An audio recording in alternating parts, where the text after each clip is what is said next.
Good day everyone, we are Group 2 and we are going to report about inflation. What is the meaning of inflation? Inflation is a decline in purchasing power of a given currency over time.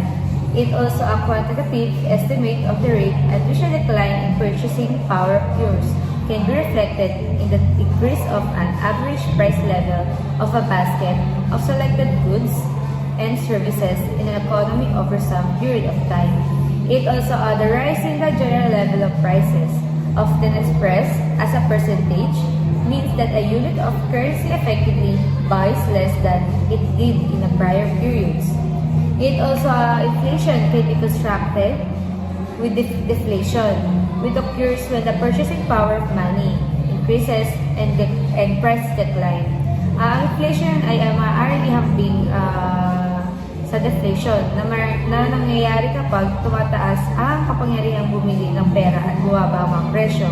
It also, inflation is the rate at which the value of currency is falling and consequently the general level of prices for goods and services rising. Inflation is also is sometimes classified into three types: demandful inflation, cost-push inflation, and built-in inflation. It also most commonly used inflation indexes are the Consumer Price Index or CPI and the Wholesale Price Index WPI. Inflation can be viewed positively or negatively depending on the individual viewpoint of a rate of change.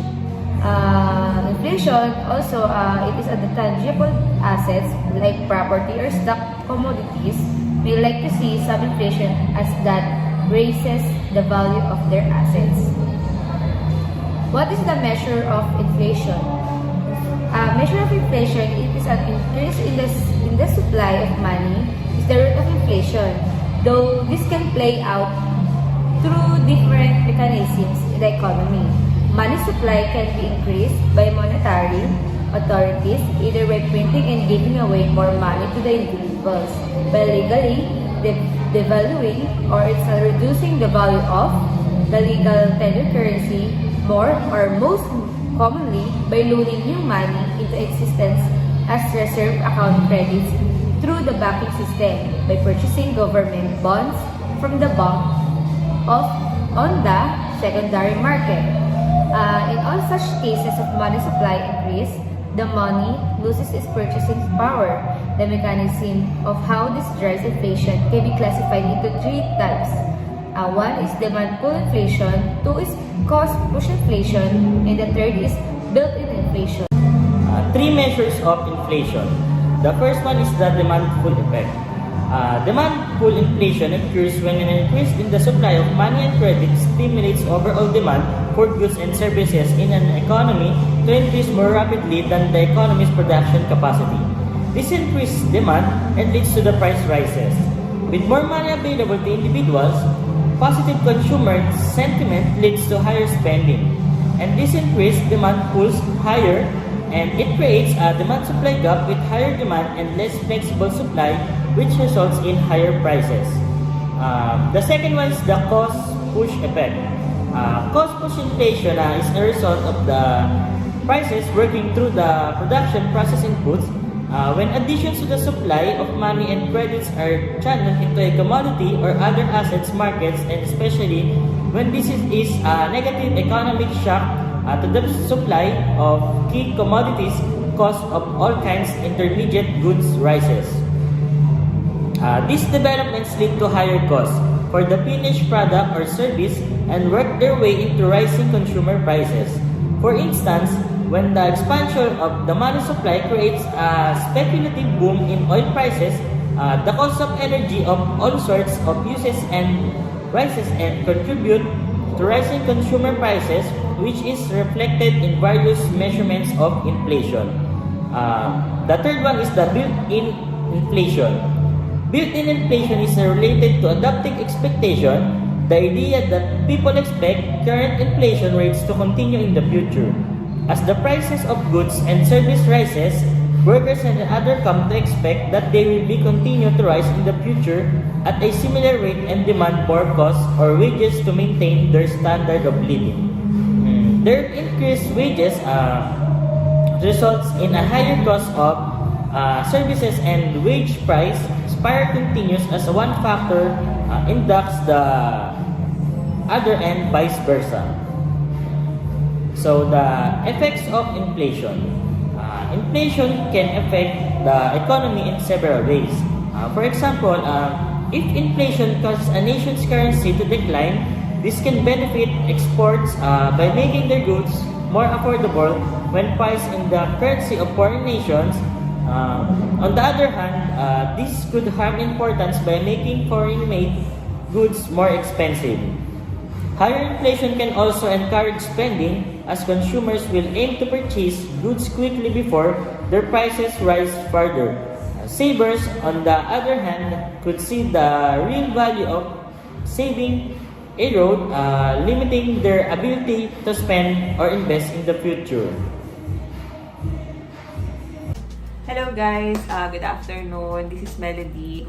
So, ayun po, I will discuss part 2 of our video. Miss Michelle already discussed the inflation definition, kung ano ba yung inflation. So ngayon, as part of our study, we will discuss naman po the second part, which is the theory of inflation. So ano-ano po ba yung iba't ibang theory, bakit po nagkakaroon ng inflation sa ating economy, no? Yun po yung aking i-discuss. Dito po, according to my research, sa iba't ibang website and YouTube videos, no, pinagsama-sama ko siya, and I come up with this 4 major theory, no? Ano nga po ba yun? So, we have 4 major theories in inflation. Number 1 is the quantity theory. Second is the demandful inflation. Third is the cost-push inflation. And lastly is the structural theory. So, unahin muna natin si quantity theory. Ano ba ang quantity theory? So, quantity theory of money is a relationship among money, output, and the price. So, ayun po yung quantity theory, no? It's more on money in the economy. Meron po ako ditong kodigo. Ipapakita ko rin po sa inyo ang slide. Sabi, kapag may trabaho ka, of course, sasahod ka. And then, pag sumahod ka, you have a choice kung paano mo siya gagastusin. And then, kung magastos ka, ipang-shopping mo lahat ng sahod mo, okay lang. Kung matipid ka naman, i-save mo yung money mo. And then, part of it lang yung gagastusin mo. So, depende po yan. Iba-iba po yan, no? But in this theory po, nagmamatter kung paano natin ginagastos yung pera natin, no? Dito po papasok yung velocity of circulation. I will show you the slide. Yan. What is velocity of circulation? Velocity of circulation is the amount of units circulated in economy during a period of time. So, alam nyo ba na nagmamatter din kung magastos ka, no? Kung ilang beses kang namimili sa isang buwan, or kung ilang beses ka nag-milk tea sa isang buwan or sa isang linggo.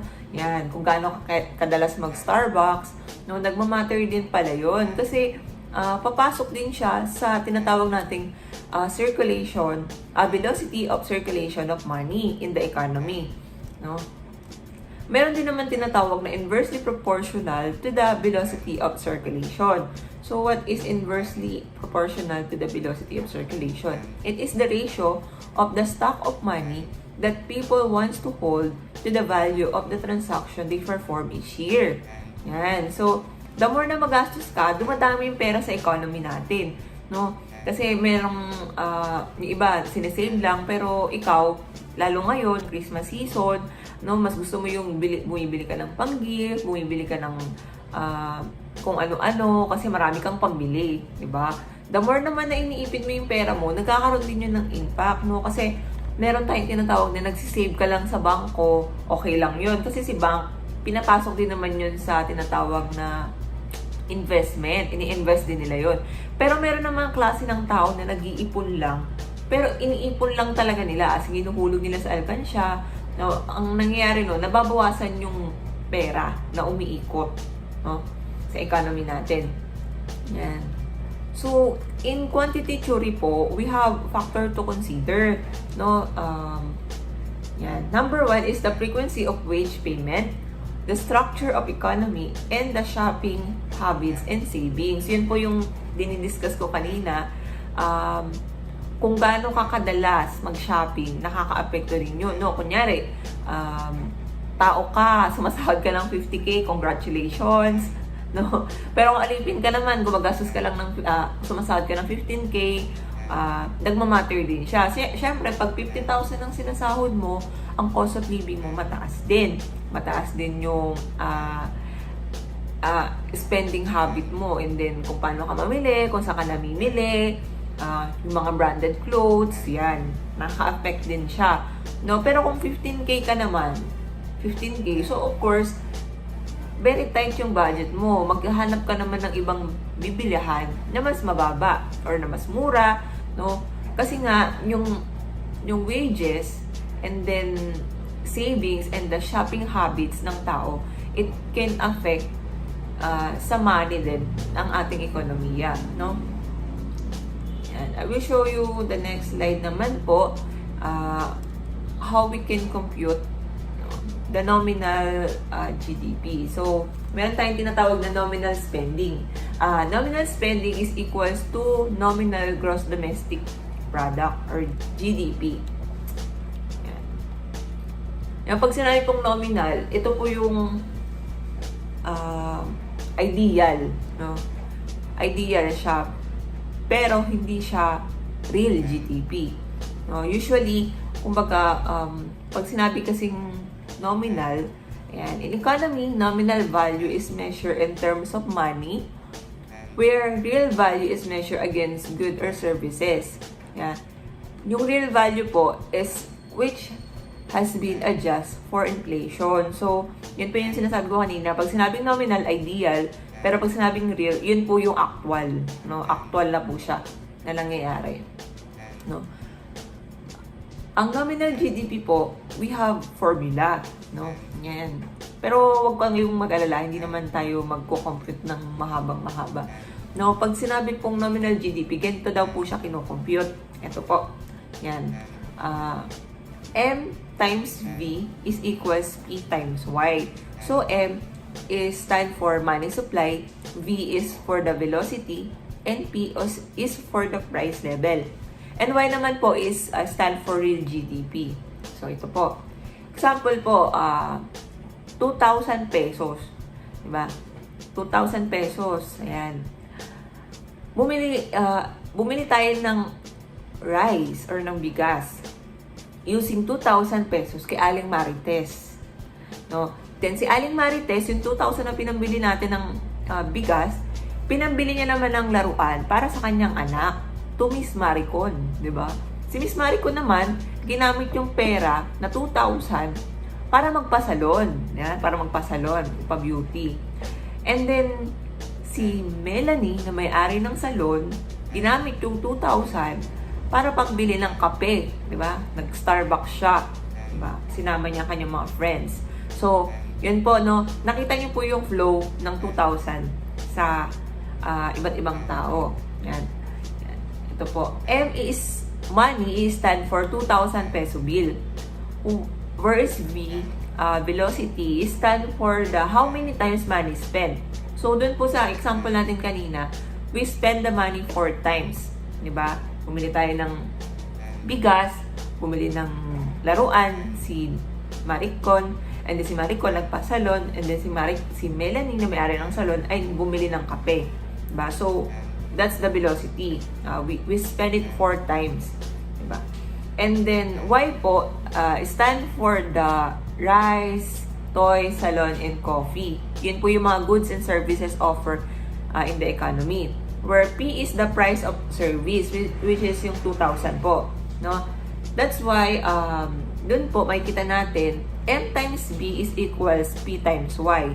Whereas, 2,000 times 400 is equals to 2,000 times 400, which is true. No, true naman siya. Yan. Ito po. I-apply naman natin siya sa macroeconomics, yung example natin kanina.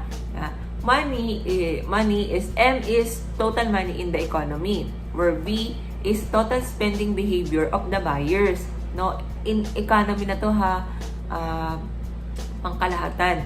Where P is the total price level of all goods and services. Where Y is equals to finished goods sold in the economy. No? Ganun lang din po yun. I-apply lang natin siya in bigger picture. Pero, pag kinumpute mo siya, or pag inano mo, in-apply mo din siya sa total computation, ganun din po ang lalabas. No? Tandaan po natin yun. M times V is equals P times Y. That is the formula for the quantity theory. Next po, next theory, we have what we call Keynesian theory of inflation, which is the demandful inflation. Diba? Demandful inflation. Dito naman po papasok ang inflation daw po is an excess of aggregate demand over aggregate supply. Pero ano nga ba? Sino nga ba si Keynes? Bakit siya kilala? No? Sabi, si John Maynard Keynes is one of the greatest economists in the 20th century. He believed that inflation is causes of aggregate demand over aggregate supply. No? So lahat pala ng sobra ay hindi maganda. No? Si John Maynard Keynes po, naniniwala siya na kapag mas marami ang demand, magkakaroon ng inflation. Kapag mas marami ang demand over the supply. Yan. Sabi, the amount of consumption and investment demand of economy determine the magnitude of the volume of employment, the quantity of output, and the level of national income. Yan. Si Keynes po, naniniwala siya na kapag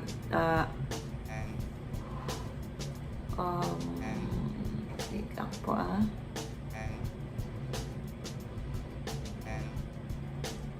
yan. Since Keynes po is believe na aggregate demand is the causes of inflation over the aggregate supply, no? Kapag mataas kasi daw po ang demand, mas marami ang kailangang trabaho. Ibig sabihin, marami ang demand, kailangan marami ang mag-produce. Ganun po. So, kung ganun po ang magiging setup, dapat magdagdag ng tao para mabilis ang production. No? So, marami ang magkakaroon ng work. So, marami ang sasahod.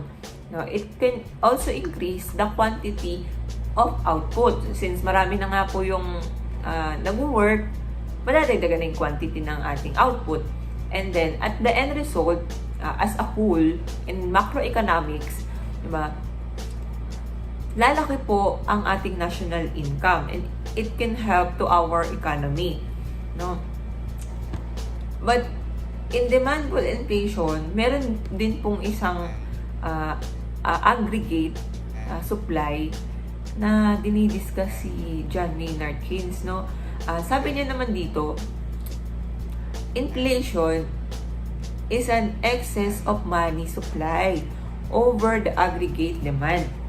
Alam niyo po yun, di ba, hinuhuli. Bakit kaya hinuhuli yung nagpiprint ng fake money? No? Kasi hindi din pala maganda na nagkakaroon ng oversupply of money in the economy. Kasi dumadagdag siya sa ikot ng pera. No? Di kasi magbabalance yung liquidity ng ating pera sa ekonomiya, no? The increase of quantity money can influence system through liquidity preference, the interest rate, the encouragement to invest, the multiplier, and the national income. So, yun po, yung sinasabi ko, no, kapag sobra po ang supply ng pera, madidevalue po yung halaga ng ating pera. Let's say for 2020, diba? Ang output po natin for the whole year is 1,000. And then the money supply is 10,000. And of course, the average price for each output is 10. Yan. Pero, kunyari po, this year, 2021, the next year, We have the same output, 1,000. And then we have excess supply of money. From 10,000, we make it to 15,000. So, ang mangyayari po, ang magiging average price of output is 15. So, magkakaroon po tayo ng doubling inflation, almost 50% of inflation rate po. Lulobo po yun. No? Kaya, hindi rin talaga maganda na sobra ang pera sa ekonomiya. No? So, meron tayong tinatawag na factors or tools as a determinant of inflation and deflationary gap. No? Ito po yung consumption, savings, and investment. Yun po, tandaan nyo po yun ha. Kasi, kapag po ini-invest nyo ang pera, lumalago siya. Pero kapag sinisave nyo lang siya, yun po yung sinasabi ko kanina na sinisave nyo siya, sarili nyo lang, or sinisave nyo siya sa bangko, it can affect din siya sa ating economy. No? And the consumption, of course. The next and third theory is the cost push theory. No? Aggregate supply is the total volume of goods and services produced by an economy at a given price level. When the aggregate supply of goods and aggregate service decreases because of increase in production cost, it results in cost push inflation. No?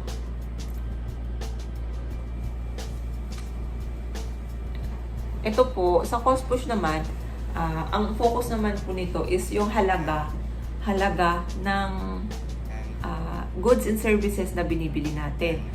So, bakit nga ba nagtataas ang presyo ng bilihin? Sabi, yun naman po ang tinutukan ng cost push, no? Sa cost push naman, kaya daw po nagkakaroon ng inflation kasi tumataas ang presyo. Pero ang pagtaas ng presyo ay cost naman ng pagtaas ng production cost, like yung labor, capital, land, and entrepreneurial cost. Yan. So, ito po, meron po akong ipapakita sa inyong chart. Yan. Where we have P for the price and Y is for the output. Yan. Sabi dito, Y1, yan, dahil mas konti ang production, konti ang output ni Y1, mataas po ang presyo niya, kaya nandoon siya sa P2. Yan. Pero, kapag naman po ito pong si output 2, si Y2, madami ang production, mababa po ang cost of production, madami po ang output, mababa rin po ang presyo sa merkado. No, maraming output, mababa ang presyo.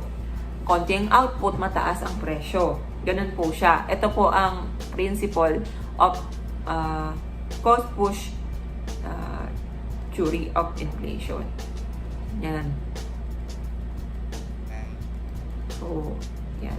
And lastly, we have what we call structural theory of inflation.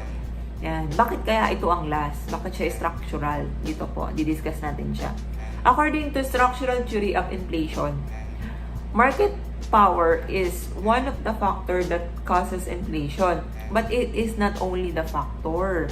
No? Dito naman guys, we have a lot of factor to consider in inflation. Since structural nga siya, yan, may papakita akong chart sa inyo, yan, which is structural theory of inflation divided into two, which is the markup theory and the bottleneck theory. Sa markup theory naman, dito, inflation cannot occur alone. Yan.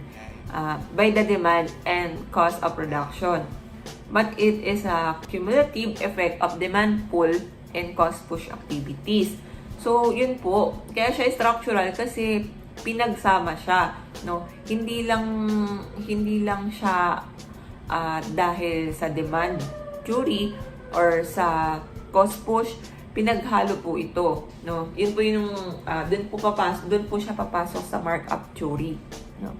Na totoo daw na ang aggregate demand over supply can cause inflation.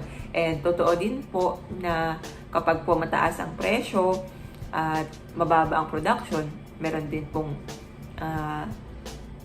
inflation, no? And then, sa bottleneck naman po, the direct relationship between wages, price of production, is the main cause of inflation, no? During inflation po kasi, prices in every industry is higher. Mas mataas po ang presyo ng pagbebenta ng iba't ibang industriya. But few industries show a very high price hike than the rest of the industry. So, meron po talagang company na mataas na ang presyo pero siya mas mataas pa. Alam niyo po yun, yung hindi mo alam kung gold ba or luxury ba yung presyo, bakit siya mas mataas, kung ano ba yung meron sa service or goods niya, bakit siya mas mataas. No, pwedeng dahil mas mataas yung cost of production niya or dahil mas gusto niya lang na mas mataas yung kitain niya or mas mabilis bumalik yung invest niya. Pwede pong ganun. No? So, yun po yung bottleneck. No? The company decide, no, kung ano po yung ipipresyo nila. So, ayun lang po ang aking part. And my groupmates will discuss as well the other theory or other part of inflation. Kung ano pa po yung mga dapat nyo malaman. Kung ano po yung inflation. Thank you guys for watching. Good day, everybody. My report is about inflation and employment. How does inflation affect unemployment? Inflation means pagbago-bago in Tagalog. Ang inflation ay maaaring magdulot ng kawalan ng trabaho kapag ang kawalan ng katiyakan ng inflation ay mahantong sa mas mababang pamumuhunan at mas mababang paglago ng ekonomiya sa mahabang panahon. Ang inflation ay humahantong sa pagbaba ng competitiveness at pagbaba ng demand sa pag-export. Ang nagdudulot ng kawalan ng trabaho sa export sector, lalo na sa fixed exchange rate. Ang isang positibong ugnayan sa pagitan ng inflation at kawalan ng trabaho ay lumilikha ng isang natatanging hanay ng mga hamon para sa mga gumagawa ng patakaran sa pananalapi.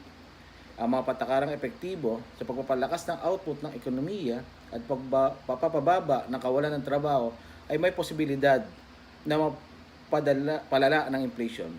Habang ang mga patakarang humahadlang sa inflation ay madalas na pumigil sa ekonomiya at nagpapadala ng kawalan ng trabaho. Ayon sa economic theory, habang bumababa ang employment rate, tumataas ang rate ng inflation. Ibig sabihin, pag kumukonti na or nawawala ng trabaho ang employment o wala nang makuha ng trabaho ang mga tao, ang inflation ay tumataas dahil nga sa pagbago ng mga presyo natin. Ito ay ginawang formal ayon sa tinatawag na Philip curves. Ang Philip curves, ang kurba ng Phillips sa Tagalog ay isang konseptong pang-ekonomiya na binuo ni A.W. Phillips na nagsasaad na ang inflation ay kawalan ng trabaho ay may matatag at baligtad na relasyon. Sinasabi ng teorya na kasama ng paglago ng ekonomiya ang inflation na kung saan ay dapat tumantong sa mas maraming trabaho at mas kaunting kawalan ng trabaho. Gayunpaman, ang original na konsepto ay medyo napatunayang empirically dahil sa paglitaw ng stagflation noong 1970s. Kapag may mataas na antas ng parehong inflation at kawalan ng trabaho, sa kasaysayan, ang inflation at kawalan ng trabaho ay nagpapanatili ng kabaligtaran ng relasyon na kinakatawan ng kurba ng Phillips.